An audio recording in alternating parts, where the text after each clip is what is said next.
গতকাল আনন্দপুরে যে ঘটনা ঘটল, গুলশান কলোনি, সেখানে একেবারে আগ্নেয়াস্ত্র হাতে দুষ্কৃতী দৌরাত্মের ছবি ধরা পড়ল।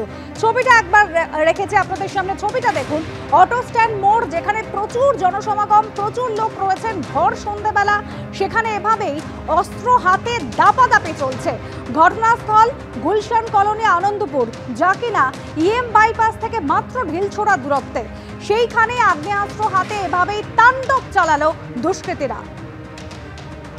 একেবারে বোঝা যাচ্ছে ধারালো অস্ত্র হাতে গুন্ডামি চলছে, বাইক ভাঙচুরের মতন ঘটনা পর্যন্ত চলেছে। প্রকাশ্যে এভাবেই দুষ্কৃতীরা অস্ত্র হাতে দাপাদাপি চালাচ্ছে গুলশান কলোনি। প্রচুর মানুষ রয়েছেন, একেবারে অটো স্ট্যান্ড, মানুষ যাতায়াত করছেন, সেখানে হাতে বন্দুক হাতে কিন্তু অটো স্ট্যান্ড মোড়ে এভাবে অস্ত্র হাতে দাপাদাপি চলল। ঘটনাস্থান গুলশান কলোনি, ধারালো অস্ত্র হাতে গুন্ডামি চলল, বাইক ভাঙচুর হলো। সবটাই ঘটল কলকাতা পুরসভার 108 নম্বর ওয়ার্ডে। আরেকটি ছবি, আরেকটি সিসিটিভি ফুটেজ রেখেছে আপনাদের সামনে। হাতে বন্দুক উঁচিয়ে তেড়ে যাচ্ছেন একজন।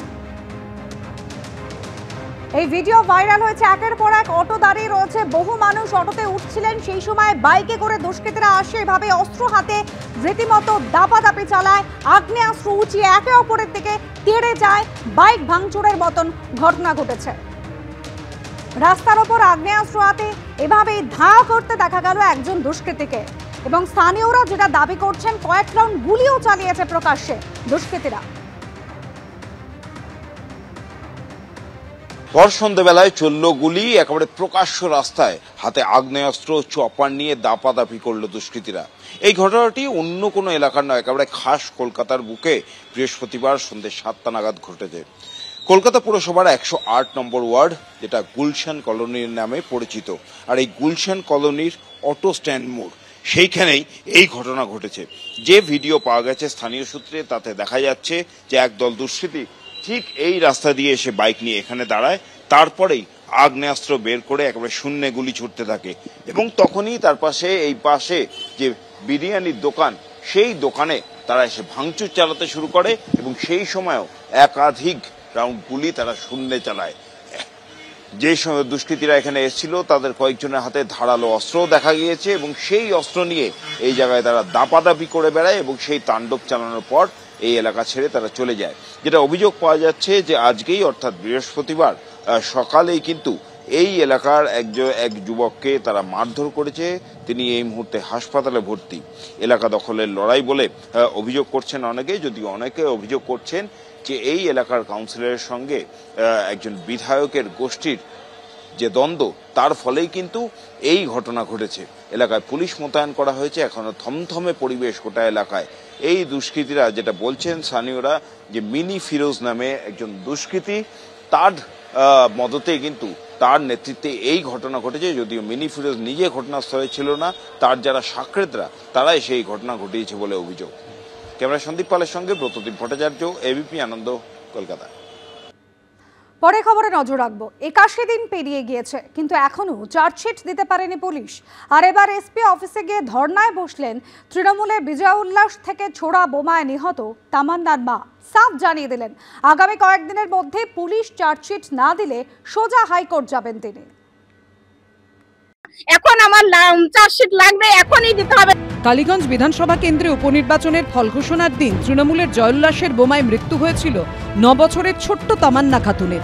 এই ঘটনার পর 80 দিন পেরিয়ে গেছে, কিন্তু এখনো পর্যন্ত চার্জশিট দেয়নি পুলিশ। এই প্রেক্ষিতে বৃহস্পতিবার পুলিশ সুপারের অফিসের সামনে ধর্নায় বসেন তামান্নার মা বাবা।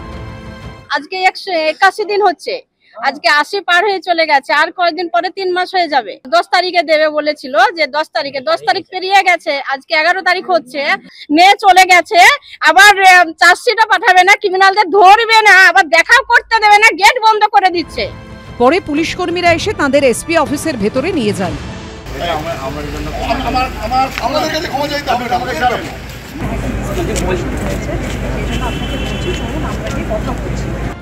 যদিও এদিন পুলিশ সুপারের সঙ্গে দেখা হয়নি তামান্নার মায়ের।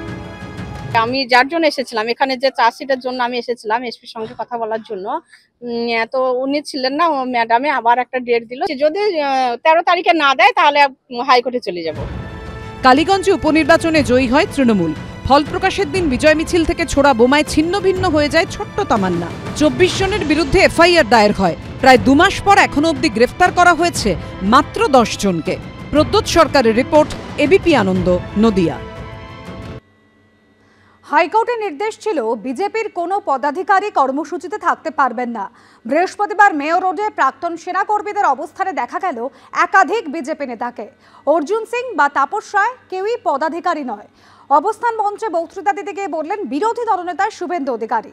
আর এদিকে শঙ্কুদেব পণ্ডা প্রাক্তন সেনাকর্মীদের অবস্থানে এলে তৈরি হয় উত্তেজনা। সেনার অপমানের অভিযোগে অবসরপ্রাপ্ত সেনাকর্মীদের ধর্ণা। তবে হাইকোর্টের নির্দেশের পরেও সেখানে দেখা গেল শুভেন্দু অধিকারী সহ একাধিক বিজেপি নেতাকে। 1 সেপ্টেম্বর মেয়ো রোডে সেনার তরফে খুলে দেওয়া হয়েছিল তৃণমূলের মঞ্চ, যার পর সেখানে ছুটে যান মমতা বন্দ্যোপাধ্যায়। আমি যখন এখানে আসছিলাম আপনারা অনেকে ছবিও পেয়েছেন, প্রায় 200-র মতো আর্মি তারা আমাকে দেখে ছুটে পালাচ্ছিল।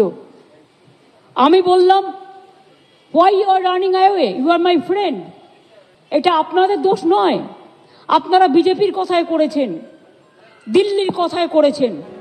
এরপরই সেনার অপমানের অভিযোগে গান্ধী মূর্তির পাদদেশে অবস্থান বিক্ষোভ করতে চেয়ে পুলিশের কাছে আবেদন জানান অবসরপ্রাপ্ত সেনাকর্মীদের একাংশ। পুলিশ বিকল্প জায়গার প্রস্তাব দিলে তারা কলকাতা হাইকোর্টে দ্বারস্থ হন। বুধবার অবসরপ্রাপ্ত সেনাকর্মীদের গান্ধী মূর্তির পাদদেশে অবস্থান বিক্ষোভের অনুমতি দিয়ে কলকাতা হাইকোর্টের বিচারপতি তীর্থঙ্কর ঘোষ বলেন, বিজেপির কোনো পদাধিকারী কর্মসূচিতে থাকতে পারবেন না।